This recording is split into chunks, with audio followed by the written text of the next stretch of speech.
कानपुर में अल्तमस नाम के मुस्लिम युवक ने 12वीं की छात्रा को मुस्लिम न बनने पर दी जान से मारने की धमकी।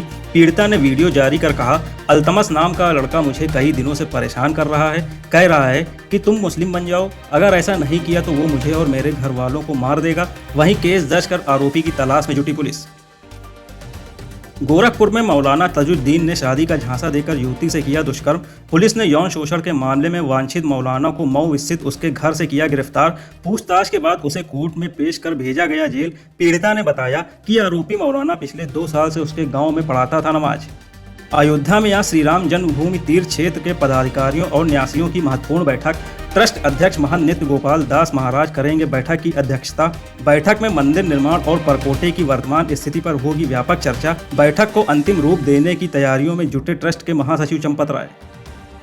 गाजीपुर में गो तस्करी को रोकने के लिए पुलिस ने शुरू किया बड़ा अभियान। पुलिस अधीक्षक के निर्देश पर जिले में गो तस्करी पर अपनाई गई जीरो टॉलरेंस की नीति। चंदौली, बक्सर, कैमूर, आजमगढ़, मऊ, बलिया और वाराणसी जैसे सटे जिलों में गो तस्करी के संभावित क्षेत्रों की निगरानी कर रही पुलिस की विशेष टीम ड्रोन से की जा रही इन क्षेत्रों की निगरानी।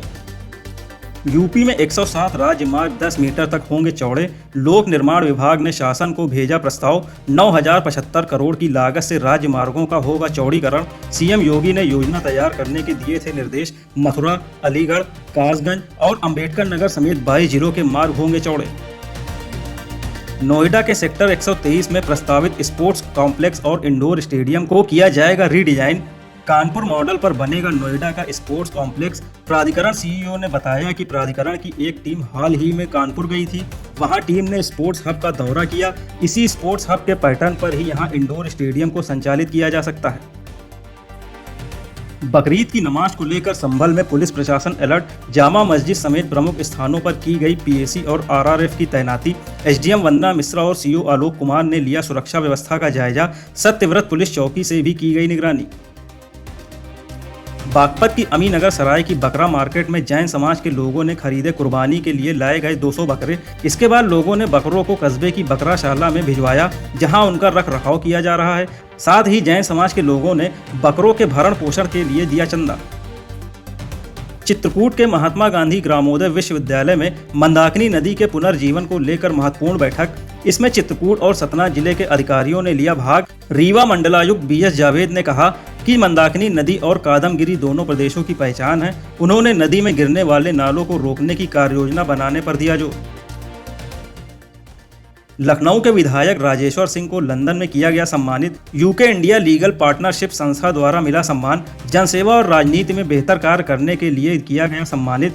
लंदन की संसद हाउस ऑफ लॉर्ड्स में हुआ सम्मान। भारत के कानून मंत्री अर्जुन राम मेघवाल और सॉलिसिटर जनरल तुषार मेहता भी रहे मौजूद। काशी की बेटी ने दक्षिण कोरिया में वर्ल्ड रिकॉर्ड बनाकर जीता पदक। सुमेधा पाठक बनी यूपी की पहली पैरा महिला खिलाड़ी। 10 मीटर पिस्टल की टीम स्पर्धा में बनाया वर्ल्ड रिकॉर्ड। सुमेधा ने 10 मीटर पिस्टल की एकल स्पर्धा में स्वर्ण और मिक्स में कांस्य पदक जीतकर देश का नाम किया रोशन।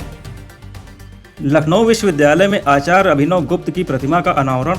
कुलपति प्रोफेसर आलोक कुमार राय ने किया तंत्र और दर्शन के महान आचार्य को नमन। तंत्र, आगम, दर्शन और कला शास्त्र के विश्व प्रसिद्ध विद्वान थे आचार्य अभिनव गुप्त। उनकी असाधारण विद्वता के कारण कश्मीर के राजा ललितादित्य ने उनके पूर्वजों को यूपी से कश्मीर किया था आमंत्रित। वाराणसी से बीएचयू के आयुर्वेद विभाग के प्रोफेसर ने पीएम मोदी को लिखा पत्र। आयुर्वेदिक औषधियों के निर्माण में प्रयुक्त पारे की बढ़ती कीमतों और कम उपलब्धता को लेकर जताई चिंता। उन्होंने उठाई दवाओं में उपयोग के लिए पारे की प्रामाणिक, नियंत्रित और उचित मूल्य पर उपलब्धता सुनिश्चित किए जाने की मांग। लखनऊ में अंसल के जमीन घोटाले की जांच शुरू। राजधानी में अंसल एपीआई के जमीन घोटाले का है मामला। एलडीए की जमीनों को बेचने सहित कई बिंदुओं पर की जा रही पड़ताल। मंडलायुक्त की अध्यक्षता में किया गया समिति का गठन। अगले सप्ताह अपनी रिपोर्ट सौंपेगी गठित कमेटी। केंद्र सरकार के 11 वर्ष पूरे होने पर भाजपा चलाएगी विशेष अभियान। पार्टी कार्यकर्ता घर घर जाकर केंद्र सरकार की योजनाओं, सफलताओं और जनहितकारी नीतियों की देंगे जानकारी। उत्तर प्रदेश के महामंत्री संगठन धर्मपाल ने कानपुर के सांसद रमेश अवस्थी के आवास पर पदाधिकारियों और जनप्रतिनिधियों के साथ बैठक कर की चर्चा। बरेली में एक शहजाद नाम के युवक ने फर्जी जीएसटी इंस्पेक्टर बनकर प्रेमिका से किया निकाह। पोल खुलने पर बीवी ने थाने में दर्ज कराई रिपोर्ट। गिरफ्तारी से बचने के लिए बीमारी का नाटक कर अस्पताल में भर्ती हुआ आरोपी, जहां से पुलिस ने उसे किया गिरफ्तार। लखनऊ में एसटीएफ की कछुआ तस्करी के खिलाफ बड़ी कार्रवाई। अंतर्राष्ट्रीय स्तर पर सकरी पिंकू नाम के कछुआ तस्कर को किया गिरफ्तार। आरोपी के पास से 102 जीवित कछुए बरामद। पूछताछ में आरोपी ने बताया कि वो कछुओं की सप्लाई केवल यूपी में ही नहीं बल्कि बिहार और पश्चिम बंगाल जैसे पड़ोसी राज्यों तक भी करता था। मुजफ्फरनगर में पुलिस ने अवैध हथियार सप्लाई करने वाले फूड डिलीवरी बॉय को किया गिरफ्तार। आरोपी के पास से 10 देसी तमंचे, कारतूस और एक मोटरसाइकिल बरामद। आरोपी ने बताया कि तमंचों को जेल में बंद अपने साथियों को लूट, डकैती जैसे अपराध करने के लिए सप्लाई करता था। वहीं उसके फरार साथियों की तलाश के लिए बनाई गई पुलिस की टीम। आम लोगों के लिए शुरू हुई कश्मीर की पहली वंदे भारत ट्रेन, यात्रियों के खिले चेहरे। आज आम लोगों ने इस ट्रेन में किया सफर। सामने आई ट्रेन में सफर करने वाले यात्रियों की प्रतिक्रियाएं। लोगों ने कहा कि ये एक बढ़िया सुविधा है। वहीं लोग इस ट्रेन सेवा के शुरू होने पर जता रहे खुशी। कर्नाटक स्टेट क्रिकेट एसोसिएशन के सचिव ए शंकर और कोषाध्यक्ष ES जयराम ने पद से दिया इस्तीफा। उन्होंने रॉयल चैलेंजर्स बेंगलुरु के विक्ट्री परेड के दौरान मची भगदड़ की ली नैतिक जिम्मेदारी। बेंगलुरु के चिन्ना स्वामी स्टेडियम के बाहर 4 जून को हुई थी भगदड़। हादसे में 11 लोगों की हुई थी मौत, 33 लोग हुए थे घायल।